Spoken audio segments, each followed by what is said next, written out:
Saya tetap akan bertekad gitu.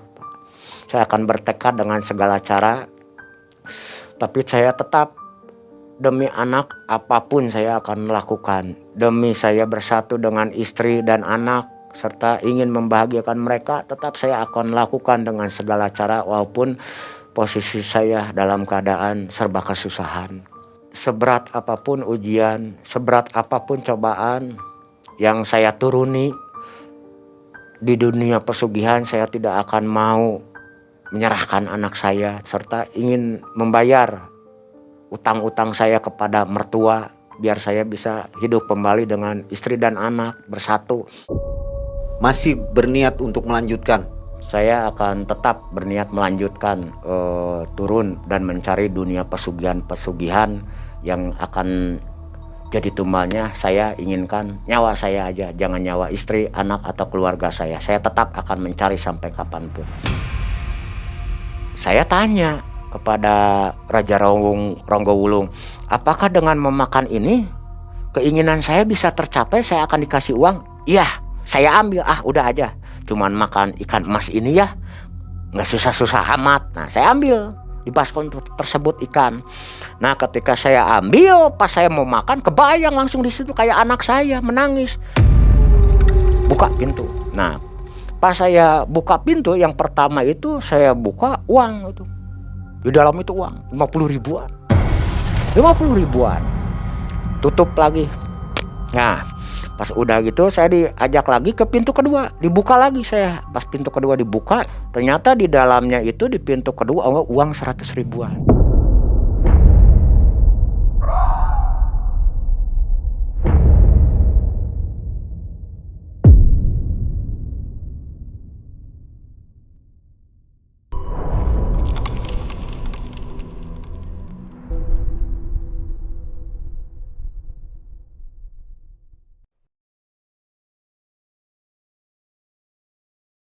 Apa yang Abah sarankan saya ikuti. Nanti kalau udah beres ya, ketemu raja gitu ya, ketemu raja gitu, nanti kamu ini beres datang ke rumah Abah ya. Tapi maaf Bah, ini biar saya nanti kalau seandainya saya ketemu raja, biar saya nggak bingung ini itu rajanya siapa Bah namanya.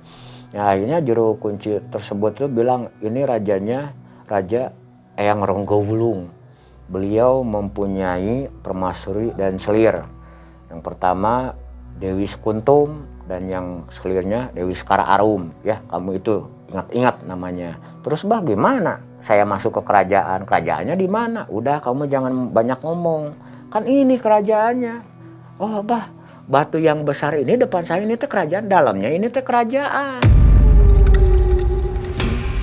Masa Bah ada kerajaan? Udah kan kamu awam ya, kamu awam masalah gaib ya. Udah kamu apa yang Abah bilang ikuti aja. Ini teh di dalamnya teh kerajaan, kata juru kunci itu bilang kerajaan. Saya kan kalau bermain logika, masa ini batu walaupun besar kok di dalamnya bisa ada kerajaan kan gitu. Tapi karena saya pernah mengalami malam pertama, malam kedua, dan malam ketiga godaan-godaan gaib, ya saya percaya akhirnya bahwa memang di batu tersebut di dalamnya itu emang berbentuk kerajaan gitu ya. Nah, akhirnya juru kunci itu pulang. Nah, setelah juru kunci pulang, siangnya karena posisi saya udah panas badan itu ya, udah panas, mana lapar. Terus bingung saya di situ ya. Bingungnya apa? Mudah-mudahan saya tidak lanjut sampai beberapa hari lagi puasa, saya bisa mati gitu kan. Nah, selama saya 3 hari 3 malam di situ, kalau ingin contohnya buang air kecil kemana, emang di situ atau gimana, ada tempat ya di belakangnya. Nah, pas ke 3 hari karena badan saya panas, saya udah nggak kuat, saya pengen buang air kecil ya, saya jalan aja perlahan ya, nggak bisa cepat karena saking badan lemes. Karena 3 hari 3 malam itu badan lemes dan panas. Saya tapi masih posisi walaupun mata kunang-kunang, saya masih sadar bisa berjalan. Saya jalan ke belakang, pengen buang air kecil gitu. Udah gitu balik lagi ke situ ya, tempat saya melakukan tirakat di situ. Nah, begitu posisi masuk malam keempat gitu ya, godaan mulai. ada lagi suara-suara gemuruh air, suara cekikikan ketawa sosok perempuan, terus yang ketawa terbahak-bahak. Wah, segalanya aja ada aja. Kembali lagi mengingat pengalaman saya di malam ke-1, di malam kedua, di malam ketiga seperti itu. Akhirnya ini nggak jauh, malam ke-4 pasti yang begitu lagi. Akhirnya saya nggak berani untuk membuka mata. Saya tutup mata sambil tangan saya terkepal gitu ya, saking takut gitu. Saya nggak berani membuka mata, saya tutup mata, tangan terkepal. Akhirnya lilitan itu kembali lagi datang, yang merayap ya, dari mulai betis ke punggung, melilit lah pokoknya mah, melilit sampai di sini. Setelah melilit sampai dada saya terasa sesak gitu ya. Terasa sesak itu karena lilitan ular mungkin ya, lilitan ular gitu. Karena desisnya seperti desis suara ular gitu. Di telinga kanan saya itu mendesis gitu. Nah, setelah mendesis, lilitan, belum lagi ini di belakang saya tiba-tiba ada yang menyentuh punggung saya gitu. Rasanya itu walaupun punggung ya, tapi kerasa kan kalau ada timpahan gitu ya, ada yang mendekat ke tubuh kita itu kerasa kayak besar gitu, besar ya. Sosok atau apa, tiba-tiba di tubuh saya itu, di punggung saya itu kerasa menempel gitu. Nah, setelah menempel ya, langsung ada suara terbahak-bahak, ketawa terbahak-bahak gitu. Wah, ini sosok laki-laki. Saya sempat malam ke-4 itu sama, ingin lari juga seperti malam-malam kemarin. Nah, teringat lagi permasalahan yang saya hadapi nih. Anak saya jadi penyemangat. Akhirnya dengan memberanikan diri, saya tetap bertahan di tempat itu. Nah, jadi saya berpikirnya sampai saya saking diliputi rasa takut ya, karena rasa takut saya dihajar godaan gaib dari malam ke-1, malam kedua, malam ketiga, bahkan malam ke-4 juga sempat dihajar. Akhirnya saya teriak memberanikan diri. Kalau kamu cuman ingin menggoda, saya teriak lantang begitu. Kalau ingin hanya menggoda, jangan menggoda. Kalau mau membantu, bantu saya. Kalau mau matikan saya, matikan saya saat ini juga di tempat ini. Jangan sampai menggoda seperti ini. Saya itu saking frustasi gitu ya. Frustasi karena rasa ketakutan, saya terdiam. Nah, akhirnya saya lantang berbicara. Kalau istilahnya mah, kalau bahasa Sunda mah gini, sok lamun dek ngabantu mah ngabantu. Edek cekasana, edek tapi ka paeh umur urang di dia asa ulah disesakeun getih satetes buk salembar. Cek bahasa Sundanya mah mangeinya. Nah, setelah saya teriak begitu, tiba-tiba hilang yang namanya suara-suara, terus lilitannya ke tubuh saya itu hilang. Nah, setelah hilang, timbul cahaya kembali, ya hijau, putih dulu itu putih. Nah, kelebat putih. Nah, udah putih itu datang cahaya hijau. Nah, udah datang hijau, tep datang gitu ya, silih berganti itu kanan kiri terus aja berlalu itu cahaya hijau. Nah, saya tunggu cahaya merah, mudah-mudahan nih datang cahaya merah, karena seperti juru kunci kalau nanti ada cahaya merah lagi itu batu delima ambil gitu. Nah, saya menunggu momen pas waktu datang, mudah-mudahan ini ada cahaya merah datang lagi setelah cahaya hijau. Nah, pas saya tunggu momen tersebut ya, nggak ada itu cahaya merah datang. Tiba-tiba ketika saya melihat ke depan mata saya yang cahaya hijau ya, karena saya fokus ke arah cahaya hijau, tiba-tiba sekelabatan ada sangat pokoknya sangat putih berkilau, posisi ruangan tempat saya tirakat ya, tempat tapak gitu ya, tiba-tiba apa putih terang lah kalau bahasa kita maya, jadi kayak suasana siang. Nah, karena saya gelagapan begitu suasana siang, apakah ini udah siang? Nah, akhirnya saya coba pejamkan lagi mata, mudah-mudahan ini sudah siang. Nah, saya coba pejamkan mata, pas saya lihat, saya buka kembali mata itu, tiba-tiba gelap kembali suasana lingkungan tersebut. Nah, setelah gelap kembali, akhirnya oh mungkin tadi godaan. Nah, saya terdiam, tiba-tiba pas saya ketika diam, datang lagi itu cahaya. Kayak bercak-bercak cahaya kehijau-hijauan. Nah begitu langsung putih. Kayak terus datang lagi pelangi, kayak pelangi aja 7 warna di depan saya tuh saat gitu. Nah setelah cahaya itu datang kayak seperti pelangi itu, saya menunggu cahaya merah yang satu ya, yang sebesar kelereng gitu. Saya nunggu itu, saya mau ngambil itu batu delima kalau kata juru kunci ya bilang. Nah saya tunggu, tapi karena tidak ada lagi akhirnya saya terdiam. Hilanglah cahaya. Nah, setelah hilang cahaya saya terdiam. Akhirnya ada yang berjalan di kanan dan samping saya, kanan dan kiri gitu ya, di samping saya yang kanan sama yang kiri berjalan dep dep dep dep gitu, berjalan sampai daerah tempat saya tapak ya kan, saya bersila gitu ya, bergetar gitu. Nah, saya di situ udah hati, ini udah nggak salah, ini godaan lagi gitu. Akhirnya saya terdiam, saya tunggu dan saya memejamkan mata. Nah setelah itu tiba-tiba duar gitu, ada suara menggelegar. Dengan spontan mata saya terbuka, saya ingin melihat suara apa itu yang menggelegar gitu. Nah begitu saya melihat, langsung tiba-tiba lingkungan daerah tempat saya itu terang.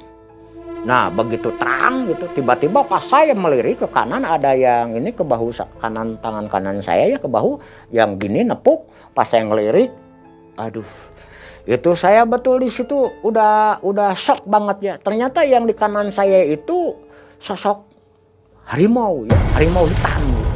Dengan mata dan kumis itu di sini nepuk ke sini. Nah saya di situ udah nggak kuat, pingsan saya langsung.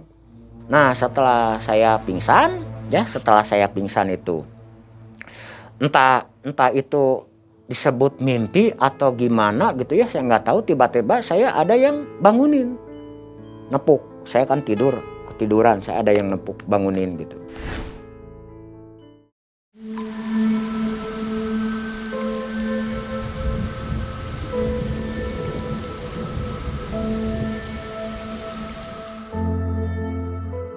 Pas saya membuka mata, ada 2 orang ya, ada 2 orang dengan pakaian kerajaan seperti zaman dahulu gitu ya, pakaian kerajaan, ini mahkota pakai kerajaan ininya.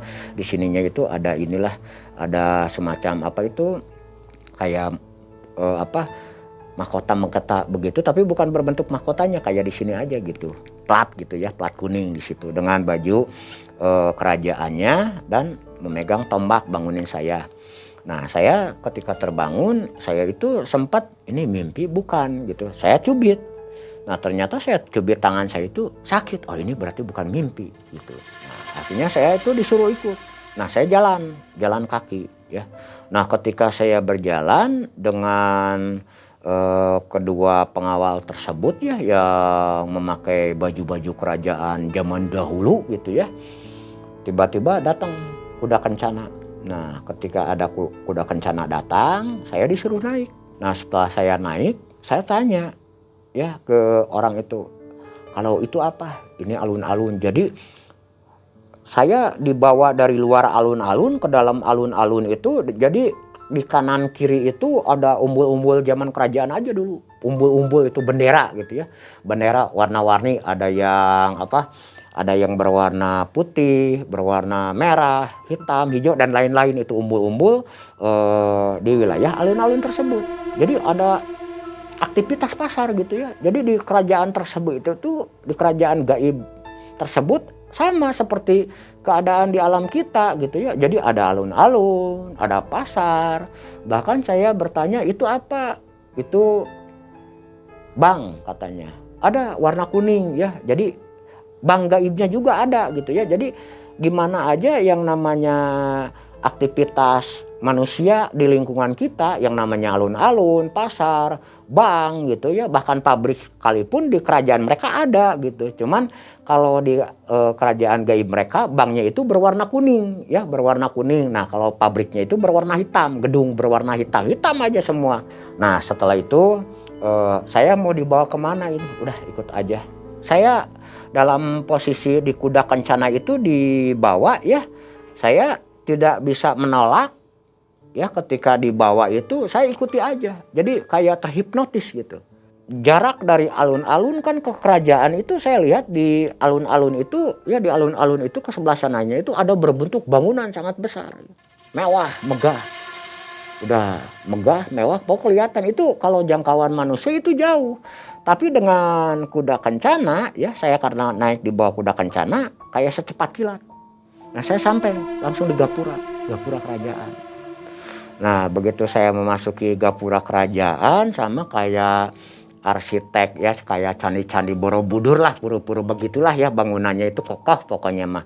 Kayak banyak ukiran-ukiran begitu.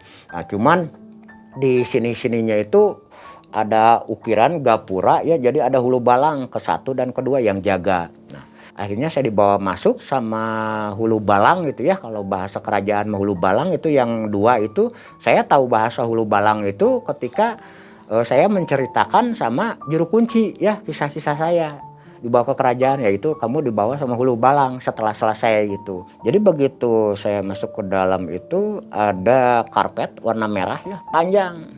Nah, ketika ada karpet warna merah itu panjang, di situ kelihatannya ada sosok yang berwibawa, laki-laki besar gitu ya.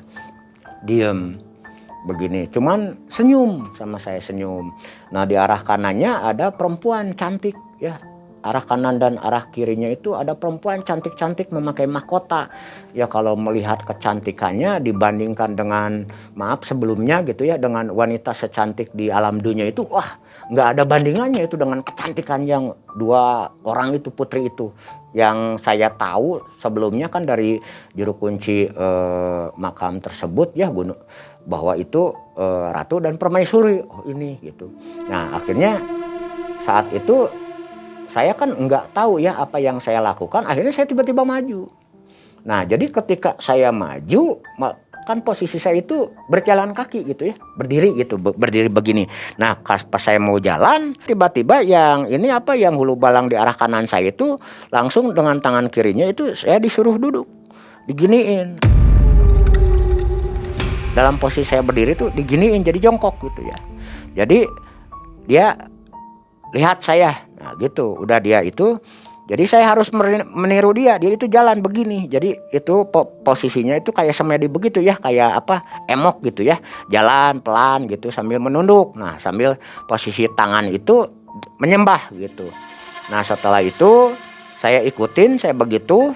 Akhirnya yang namanya Raja Ronggowulung itu ya, akhirnya dia menganggukkan kepala. Nah udah gitu langsung berbicara sama yang hulu balang yang bawa saya. Itu aja. Nah, udah gitu saya dibawa. Nah dibawa, ketika saya dibawa itu ya ke satu ruangan ya, yang mana ruangan tersebut besarnya itu tidak terhitung ya, saking besar dan luasnya. Ibarat kalau satu rumah ini malah saya itu semutnya. Nah saking menggambarkan besarnya ruangan tersebut gitu ya. Nah akhirnya saya dipilih, silahkan pilih. Nah buka pintu. Nah pas saya buka pintu yang pertama itu saya buka uang itu. Di dalam itu uang 50 ribuan. 50 ribuan. Tutup lagi. Nah pas udah gitu saya diajak lagi ke pintu kedua. Dibuka lagi saya. Pas pintu kedua dibuka itu yang namanya kuncinya itu ya sama, berukiran emas permata. Emas permata berlian, karena apa? Bagus gitu ya. Saya buka, ternyata di dalamnya itu di pintu kedua uang 100 ribuan. Nah terus yang ketiga, saya buka pintu yang ketiga itu perempuan semuanya, itu banyak, cantik-cantik, dan disuruh lagi membuka pintu yang keempat, laki-laki ganteng semua. Jadi itu di yang namanya pesugihan buto ijo gitu ya. Kalau kita mah orang Sunda bilangnya pesugihan buta hejo gitu ya. Kalau Indonesianya pesugihan buto ijo. Jadi tidak seseram apa yang seperti diberitakan. Memang kalau ketika kita melakukan ritualnya, godaan-godaannya sangat mengerikan ya, dari suara dan sosoknya. Tapi setelah kita langsung masuk ke kerajaannya, tidak seperti awal-awal waktu ketika malam pertama, malam kedua, malam ketiga menggoda dengan sosok yang sangat menakutkan. Itu di dalam kerajaannya itu gagah gitu ya, cantik, ganteng gitu. Nah setelah itu Saya tutup pintu keempat. Akhirnya saya bertanya sama Hulu Balang, ini jadi maksudnya saya harus gimana? Kamu pilih mau yang mana? Nah akhirnya saya diberikan semacam pensil tapi berukuran emas ya. Pensil berukuran emas tapi besar. Akhirnya saya disuruh ngasih kali. Yang saya pilih kali gitu di pintunya. Ya di X gitu, di X ya. Nah akhirnya karena saya memang butuh duit gitu ya. Dan saya ingin ingin cepat-cepat berhasil. Akhirnya saya pilih uang gitu. Pilih uang, saya kasih coretan cakra gitu. Saya cakra itu pintu yang posisi uang yang 100 ribuan. Bahkan sama yang 50 ribu juga saya coret ya, saya cakra. Jadi saya menginginkan uang yang 50 ribu dan 100 ribu. Nah Hulu Balang itu bertanya, karena itu bahasanya bahasa Sunda, itu gaibnya itu berkata sama saya itu, saya terjemahin ke bahasa Indonesia. Jadi bahasanya gini, kamu kenapa nggak memilih pintu yang ketiga juga, malah memilih pintu yang ke-1 sama yang kedua? Itu pintu ketiga itu perempuan cantik-cantik. Itu buat apa? Nanti buat istri kamu. Saya nggak menginginkan istri, saya ingin uang. Nah akhirnya udah gitu, ya udah kalau gitu saya dibawa kembali ke hadapan rajanya.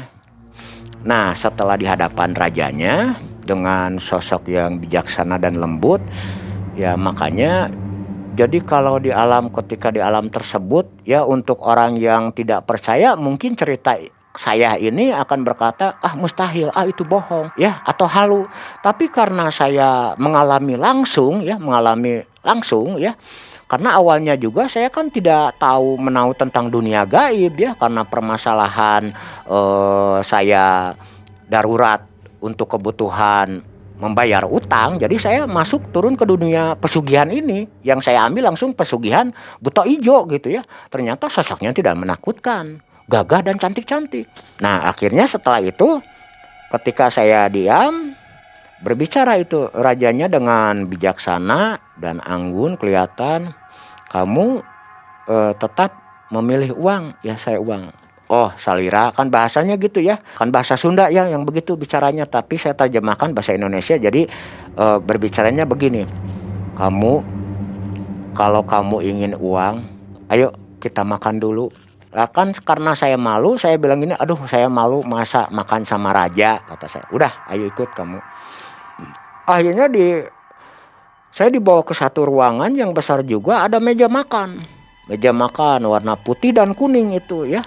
Dan dilapisi emas berlian. Pokoknya wah, yang namanya di alam dunia itu meja seperti itu nggak ada gitu ya. Pas saya mau makan juga ya, yang namanya sendok ya dan piring itu sama gitu ya. Kayak dari emas gitu semuanya itu. Pokoknya mah yang mana di alam dunia itu kita nggak bakal bisa menemukan gitu ya. Nah setelah saya makan, raja tersebut berbicara lagi kepada Hulu Balang ya, berbicara kepada Hulu Balang, tahu bahasanya apa. Akhirnya itu Hulu Balang berangkat, yang tadi nganter saya ya, bawa saya, akhirnya berangkat, datang ya seorang perempuan sama dengan berpakaian kerajaan dengan kemben di sini ya, membawa baskom. Nah membawa baskom itu ditaruh di depan saya. Nah setelah ditaruh di depan saya, terus Raja Ronggowulung itu berkata kepada saya, kalau kamu ingin uang, makan itu. Karena saya posisinya saking ingin ya berhasil dan mendapatkan kekayaan gitu, akhirnya saya ambil itu baskom, saya tarik. Ketika saya tarik itu ada ikan emas. Saya tanya kepada Raja Ronggowulung, apakah dengan memakan ini keinginan saya bisa tercapai, saya akan dikasih uang? Iya.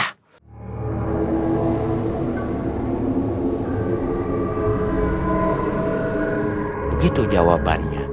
Nah akhirnya karena saya ingin cepat-cepat selesai dan membereskan ritual ini, akhirnya saya ambil, udah aja cuman makan ikan emas ini ya, nggak susah-susah amat. Nah saya ambil di baskom tersebut ikan. Nah ketika saya ambil, pas saya mau makan, kebayang langsung di situ kayak anak saya menangis. Ikan hidup itu, ikan emas hidup. Nah ketika pas saya mau makan jadi berubah kayak anak. Nah di situ saya turunkan lagi.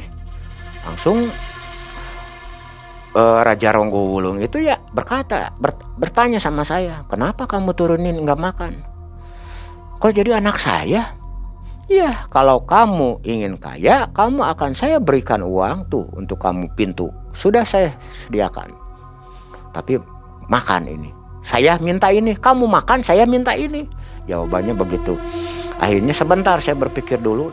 Udah jangan banyak berpikir. Mau berhasil kamu, saya kasih uang, makan ini.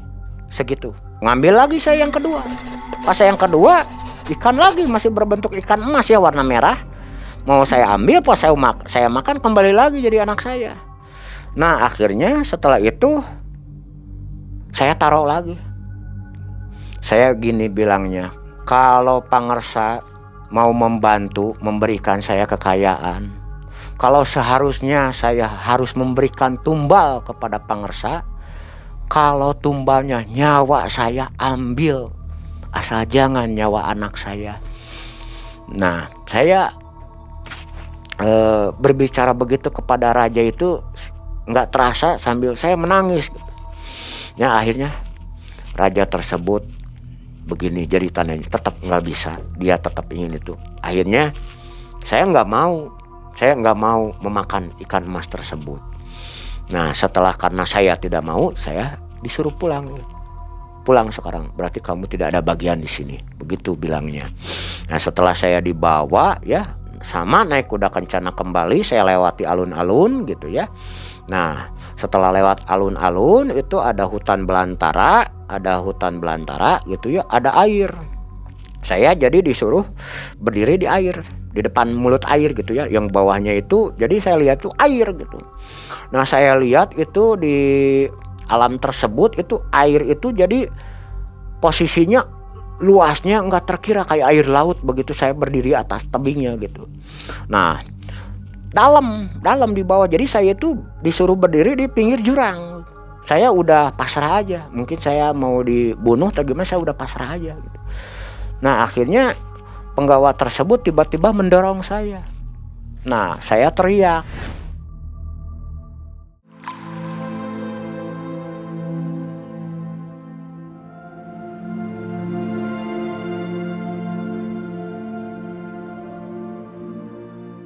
Tiba-tiba karena saking teriakan takut saya ya, akhirnya teriak, aduh, saya bilang begitu. Akhirnya saya terbangun. Nah setelah terbangun, posisi keadaan sama, saya di tempat itu lagi, di tempat pertama saya tirakat ya, gelap lagi. Nah akhirnya saya, karena posisinya saya sudah sangat lemah, saya sudah tidak bisa berdiri ya, saya tiduran. Saya berpikir barusan mimpi atau apa gitu kan. Karena apa? Waktu di dalam alam begitu juga saya cubit itu sakit, berarti saya tidak mimpi gitu. Nah akhirnya saya diam di situ, tidak ada godaan-godaan lagi. Tiba-tiba datang juru kunci paginya itu, Jang, ayo ke imah abah gitu. Jadi Jang, ayo ke rumah gitu. Ngobrol di rumah. Nah akhirnya ke rumah lah. Pas ke rumah itu, apa yang terjadi saya ceritakan. Terus saya dibawa ke alam kerajaan, terus saya diberikan ikan gitu, yang ternyata anak saya ceritakan semua sama juru kunci. Akhirnya juru kunci tersebut berkata, ya kalau bahasa Sunda mah bilangnya begini, Jang, eta teh Mbah Ronggo Wulung teh menta budak ujang. Ya jadi Mbah Ronggo Wulung itu raja tersebut tuh meminta anak saya. Tapi karena saya tidak memberikan, berarti gagal. Tapi Bah, apakah bisa Abah membicarakan ikut membantu kepada Raja Ronggo Wulung? Udah jangan minta anak saya aja. Udah sekali kamu sudah ritual di sini, rajanya sudah menolak, kamu udah tidak bisa. Kecuali kalau kamu memberikan anak kamu, bisa kamu jadi. Tapi Bah, saya nggak bisa memberikan anak saya. Saya akan melakukan begini ini untuk anak saya, Bah. Untuk membayar utang-utang saya, Bah, kepada mertua saya. Dan ingin anak istri saya serta orang tua saya berkecukupan secara ekonomi, ada kemajuan. Saya nggak mau, Bah, kalau saya sampai korbanin yang jadi tumbal anak saya. Nah akhirnya juru kunci tersebut berkata, ya kamu gagal, sudah sekarang pulang. Nah akhirnya sebelum pulang saya berbicara ke juru kunci, bah kalau seandainya nanti suatu waktu saya mencoba lagi ke sini untuk melakukan ritual lagi, apakah Abah bisa tidak untuk membuat perjanjian gitu ya dengan pihak gaib yang di Gunung Batu Lawang ini, sudah saya yang menjadi tumbalnya, jangan anak saya, maaf nggak bisa. Nah akhirnya karena tetap juru kunci tersebut berkata tidak bisa, ya udah saya mau apa lagi dengan posisi hati lemah, seakan-akan perjuangan saya, pengorbanan saya yang melakukan puasa 3 hari 3 malam bahkan sampai ke 4 hari 4 malam ya sia-sia. Kalau gitu bah saya mau pulang, cuman saya minta tolong sama Abah. Ya ada apa lagi bah, saya terus terang bah, waktu kesini saya dibantu meminjam uang sama teman-teman ya untuk ongkos saya datang ke sini bah. Saya mah ini malu sama Abah, tapi sebetulnya habis saya gimana lagi, saya ritual udah gagal. Terus saya untuk pulang saya nggak memegang uang sepeser pun. Nah akhirnya juru kunci tersebut ya, karena orangnya alhamdulillah baik dan ngerti ya gitu, memberikan bantuan kepada saya, memberikan uang untuk ongkos pulang saya lagi ke Bandung gitu. Saya di perkebunan Batu Lawang itu untuk menuju pulang ke Bandung itu, karena saya diberikan ongkos ya sama juru kunci itu ala kadarnya untuk pulang, akhirnya saya jalan kaki dari atas gunung itu ke bawah ke jalan raya itu, saya jalan kaki. Lumayan agak jauh juga melewati perkebunan karet. Nah bahkan saya sampai posisi haus juga gitu, ada di situ di pinggir-pinggir perkebunan kan ada selokan ya, tapi jernih airnya, sampai saya untuk minum aja saya sambil ngambil air tersebut saya minum gitu ya, air mentah tersebut saya minum. Perbekalan saya nggak ada gitu, karena waktu awal saya datang ke tempat tersebut saya tidak membawa persediaan makanan, bahkan untuk ongkos bekal pun saya pas-pasan hanya cukup untuk ongkos bis ya, ongkos bis dan ongkos ojek menuju ke lokasi gunung tersebut sama memberikan ke juru kunci gitu. Jadi pas-pasan segitu, pulangnya saya nggak ada. Karena apa? Saya tidak memikirkan masalah uang atau bisa pulang atau enggak, yang penting bisa tercapai keinginan saya gitu. Nah karena saya gagal, akhirnya saya pulang. Ketika sambil berjalan kaki saya bertekad ya, sampai kapanpun walaupun ini peristiwa ini gagal gitu, saya tetap akan mencari lagi. Jadi saya di situ bertekad, saya tidak akan putus asa sampai di situ. Saya tetap akan mencari dan mencari sampai saya bisa mendapatkan ya sosok gaib yang bisa membantu saya memberikan uang, tapi dengan jaminannya umur saya tetap akan bertekad. Itu ketika saya jalan kaki. Nah mungkin ketika saya pulang, karena saya tidak bisa bertemu istri saya dan anak di rumah mertua, jadi saya bertemunya di stasiun gitu. Di stasiun istri menanyakan kembali, gimana, udah dari mana ya, saya bilang aja saya kebetulan sudah jarah gitu, saya sudah jarah ya, mudah-mudahan nanti suatu waktu ada pertolongan syariatnya dari tempat-tempat yang saya jarahi. Sampai istilahnya istri saya di situ sempat mulai curiga ya. Curiganya apa? Jarah, maksudnya jarah ngapain? Tapi saya, wah udah kamu jangan banyak ngomong. Udahlah sekarang pokoknya saya minta doanya, semoga perjalanan saya yang akan menempuh lagi tempat ziarah, saya berhasil nanti suatu waktu gitu. Saya berbicara begitu ke istri saya ceritakan bla bla bla bla begini perjalanan saya. Akhirnya ya udah, istri saya pulang, akhirnya saya kembali lagi ke rumah ibu saya gitu, dengan catatan tetap saya di dalam hati tekad saya tidak akan putus asa, saya tetap akan mencari dunia pesugihan apapun yang sosok gaibnya itu bisa menerima, yang jadi tumbalnya itu nyawa saya, bukan nyawa anak, nyawa istri atau orang tua atau keluarga saya siapapun. Saya tidak mau mengorbankan mereka. Yang saya inginkan kalau seandainya ada tumbal, biar umur saya aja yang jadi tumbalnya. Saya tetap akan bertekad gitu. Saya akan bertekad dengan segala cara, tapi saya tetap demi anak apapun saya akan lakukan. Demi saya bersatu dengan istri dan anak serta ingin membahagiakan mereka, tetap saya akan lakukan dengan segala cara walaupun posisi saya dalam keadaan serba kesusahan. Seberat apapun ujian, seberat apapun cobaan yang saya turuni di dunia pesugihan, saya tidak akan mau menyerahkan anak saya serta ingin membayar utang-utang saya kepada mertua biar saya bisa hidup kembali dengan istri dan anak bersatu. Akhirnya gagal ya, Kang Ya, Adi ya? gagal. Nah di situ membayar hutangnya gimana? Membayar utangnya tetap utang belum terbayar. Belum terbayar, Belum terbayar. masih berpisah dengan istri. Iya, masih berpisah. Masih berniat untuk melanjutkan. Saya akan tetap berniat melanjutkan turun dan mencari dunia pesugihan yang akan jadi tumbalnya. Saya inginkan nyawa saya aja, jangan nyawa istri, anak atau keluarga saya. Saya tetap akan mencari sampai kapanpun. Berarti ini Sampai berhasil. pesugihan yang pertama kali Ini dilakukan. pesugihan yang pertama yang saya jalani. Nanti akan ada lagi. Ada berapa semuanya? Lebih dari 5 pesugihan yang saya jalani. Baik. Nah Sobat MM, itulah kisah pertama dari Kang Adi yang gagal di pesugihan pertama.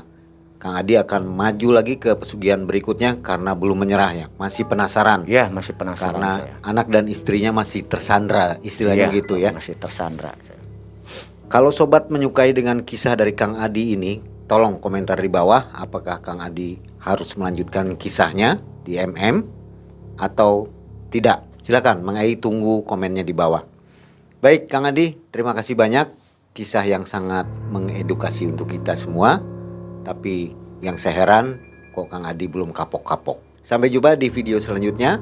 Saya Mang Ai dan tim undur diri. Assalamualaikum warahmatullahi wabarakatuh. Waalaikumsalam warahmatullahi wabarakatuh.